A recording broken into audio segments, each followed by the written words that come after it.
Hi friends, welcome back to our channel Rishu's creation and tailoring. మనము mushroom recipe ఎలా చేయాలో చూద్దాం ఫ్రెండ్స్. దీనికోసము మనం మష్రూమ్స్ని పైన ఉన్న డర్టీ లేయర్ అంతా క్లీన్ చేసుకోవాలి. వాటర్లో నీట్గా వాష్ చేసుకోవాలి ఫ్రెండ్స్. తర్వాత చిన్న చిన్న ముక్కలుగా కట్ చేసేసుకోవాలి.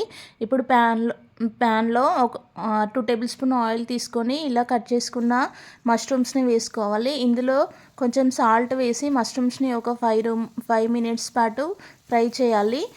ఫ్రై అయిన మష్రూమ్స్ని తీసుకొని పక్కకు పెట్టేసుకోవాలి. ఇప్పుడు ఇదే ప్యాన్లో మళ్ళీ 2 టేబుల్ స్పూన్ ఆయిల్ వేసుకొని మనం ముక్కలుగా కట్ చేసుకున్న ఆనియన్స్, టమాటో, కాజు, అల్లం వెల్లుల్లి అండ్ లవంగాలు, ఇలాచి, దాల్చిన చెక్క వేసేసుకొని ఇది కూడా కొద్దిసేపు ఫ్రై చేసుకోవాలి. కొంచెం బ్రౌన్ కలర్ అయిన తర్వాత పక్కకు పెట్టేసుకొని మళ్ళీ పేస్ట్ చేసుకోవాలి.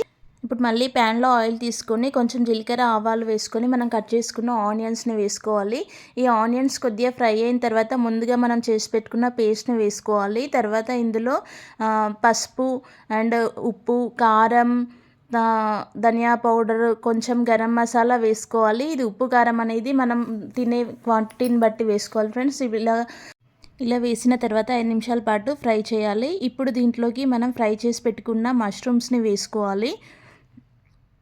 మష్రూమ్స్ని మొత్తము ఈ గ్రేవీలో కలిపేయాలి. మిక్స్ చేసిన తర్వాత కొద్దిసేపు ఫ్రై చేసిన తర్వాత మనము 1 cup and half cup water add చేసుకోవాలి. మనం వాటర్ అనేది గ్రేవీకి ఎంత కావాలో దాన్ని బట్టి యాడ్ చేసుకుంటే సరిపోతుంది, మరీ ఎక్కువగా వేయకూడదు. ఇలా ఒక 5-10 నిమిషాలు కుక్ చేయాలి. ఇప్పుడు గ్రేవీ అనేది కొంచెం థిక్గా అవుతుంది. ఇప్పుడు మనము ముందుగా కట్ చేసి పెట్టుకున్న కొత్తిమీర వేసుకోవాలి. తర్వాత 2 మినిట్స్ తర్వాత టేస్టీ మష్రూమ్ కర్రీ రెడీ అవుతుంది. వీడియో నచ్చితే లైక్ చేయండి, షేర్ చేయండి, సబ్స్క్రైబ్ చేయండి ఫ్రెండ్స్. Thank you.